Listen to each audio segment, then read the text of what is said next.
You know, if you look up the term coach in the dictionary, if you look up coach just on the a Google search, there's so many definitions of coach, it's unbelievable.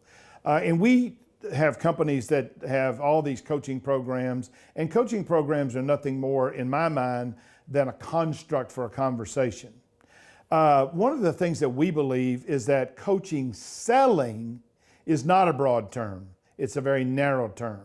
And if you're going to be great at coaching selling, you have to learn how to do several things. Number one, do your own self-assessment as to whether you know enough about selling to not only do it, but to teach it.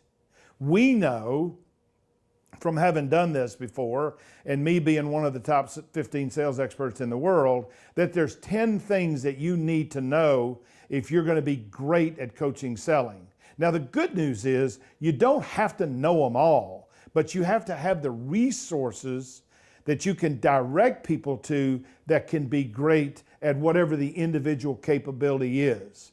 Do you know how to teach somebody to give a great opening? Do you know how to teach somebody to ask a great question? Do you know how to teach somebody to tell the product story or the service story with not only emotion but logic? Do you know how to teach them how to handle questions and objections and redirect the conversation back to the place where you want it to be? Do you know how to ask them for a commitment that actually either moves the sale forward or closes the sale? Our process for closing is so simple that no one ever says no. They either say yes or they say yes, but. My point is that if you're going to be great at coaching selling, number one, do a self-inventory. You will find that of the 10 things that you need to be great at coaching selling, you probably already are great at 4 or 5, maybe 6 or 7. But would you be a better coach if you knew the rest of them?